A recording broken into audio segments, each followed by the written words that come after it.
Alors frères et sœurs, j'ai trouvé ces lectures ce dimanche assez agressives pour les prêtres et je ne vous cache pas que je ne suis pas très satisfait de l'homélie que j'ai faite. Je trouve que je n'ai pas vraiment réussi à faire briller la lumière de la bonne nouvelle ce dimanche. Tant pis, vous vous en contenterez, vous essayerez d'en faire votre miel quand même. Vous voyez dans Malachie, maintenant prêtre, à vous cet avertissement. Vous vous êtes écartés de la route, vous avez fait de la loi une occasion de chute pour la multitude. Je vous ai méprisé, abaissé devant tout le peuple. Et dans l'évangile, c'est pas mieux. Les scribes et les pharisiens disent et ne font pas, sont remplis d'hypocrisie, prennent les premières places et les titres. C'est un peu étonnant comme le prophète Malachie et Jésus à la suite font ainsi des généralisations. Et je me sens un peu coincé par la parole de Dieu. Alors saint Paul, quand même, entre les deux, la deuxième lecture, qui est pasteur lui aussi, c'est toujours la parole de Dieu, a une autre approche. Il dit, nous avons été pleins de douceur avec vous, comme une mère qui entoure de soins ses nourrissons. Je vous partage, frères et sœurs, ce dimanche, quelques réflexions sur les prêtres et les laïcs dans l'Église. Premièrement, il est clair que la place des prêtres est tout à fait particulière. Et ni Malachie ni Jésus ne semblent vouloir supprimer les prêtres. Et de tout temps, à toute époque, sur toute la surface de la terre, il y a toujours eu des prêtres, comme ceux qui garantissent le lien entre l'humanité et la divinité. Et corrélativement, je dirais, le pouvoir spirituel religieux est le pouvoir le plus profond.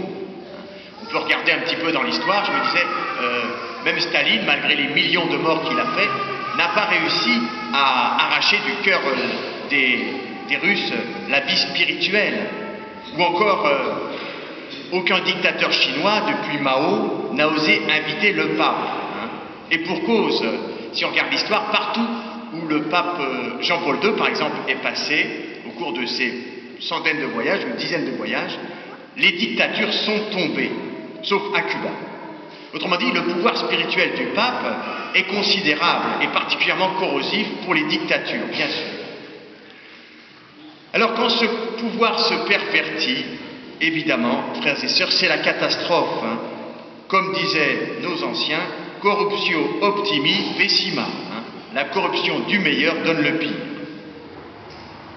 Le pouvoir est un cancer, mais quand tu t'en rends compte, il est trop tard, disait saint Nectarios d'Égine au XXe siècle, qui était un évêque copte, qui a beaucoup souffert de l'épiscopat copte orthodoxe corrompu.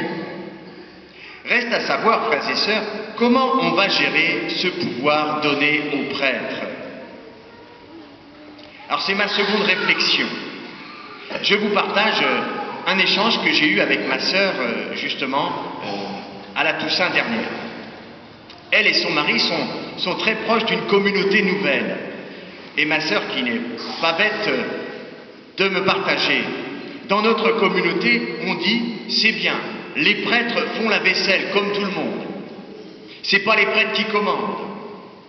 Et en même temps, personne ne se rend compte que ce sont les laïcs qui prennent le pouvoir et que ça n'est pas mieux et je n'en peux plus.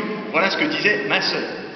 Alors, troisième réflexion, qui est un peu la réflexion 2 bis, il s'en est suivi un échange entre elle, moi et puis mon autre beau-frère, parce qu'elle était toute en famille là, pour savoir où était le problème, si on pouvait le définir. Le problème du pouvoir dans l'Église, où est-il?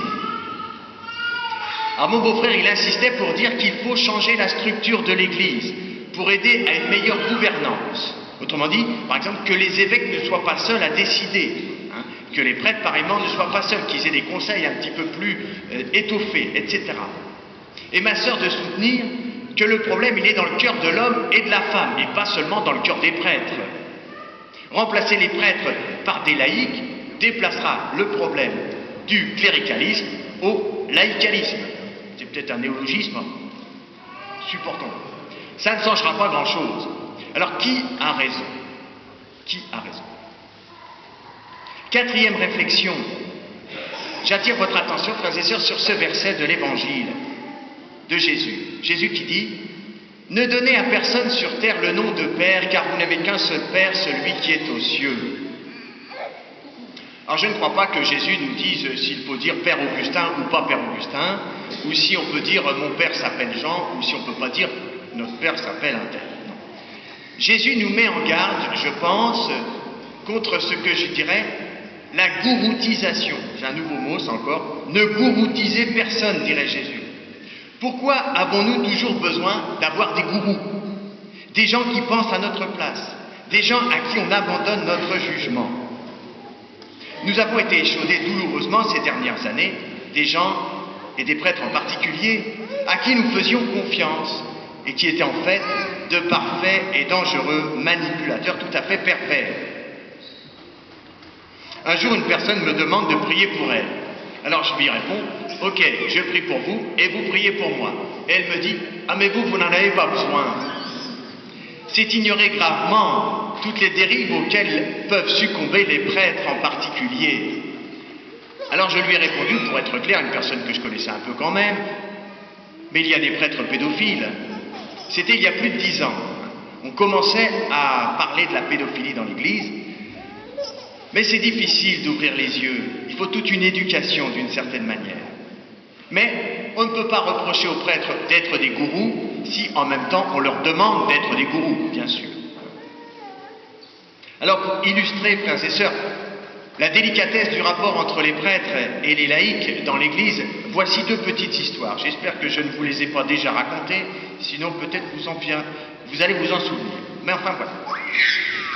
Mes parents avaient beaucoup de respect pour les prêtres, mais j'ai compris un jour qu'en même temps, ils étaient toujours attentifs pour savoir qui était l'aumônier du camp dans lequel ils envoyaient leurs enfants. Ils étaient, mes parents, profondément chrétiens, et en même temps, je ne sais pas à quel prix, mais profondément responsables. Ou encore une autre histoire, celle de mon petit frère. Il avait à peu près une dizaine d'années, il va se confesser.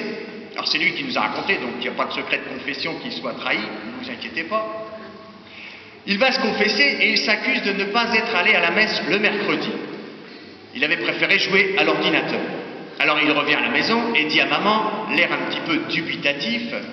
Alors c'est vrai que il dit à maman, il dit, le prêtre a dit que c'était pas un péché. Alors c'est vrai que c'était pas une messe du dimanche. Hein. Et maman de lui dire, et toi qu'est-ce que tu en penses? Et mon petit frère de répondre, je pense que le prêtre se trompe. Alors il avait raison bien sûr. Alors je me disais, d'où vient que mon frère Basile était si lucide? Alors je me dis bien sûr c'était mon frère, c'est normal, cette famille. Donc voilà. Mais voilà, donc frères et sœurs, face à un prêtre, il faut beaucoup de respect. Parce que d'abord c'est l'homme du sacré, celui qui nous donne l'accès à Dieu d'une certaine manière. C'est celui qui a donné sa vie pour nous. Et donc il faut avoir beaucoup de respect. Et j'ajoute qu'il faut beaucoup de bienveillance et de gentillesse. Et en cela, il n'y aura jamais d'excès. Mais il ne faut abdiquer ni sa responsabilité, ni son discernement, bien sûr, à aucun prix, jamais. Sinon, nous nous en mordrons les doigts et nous n'aiderons pas les prêtres à être à leur juste place.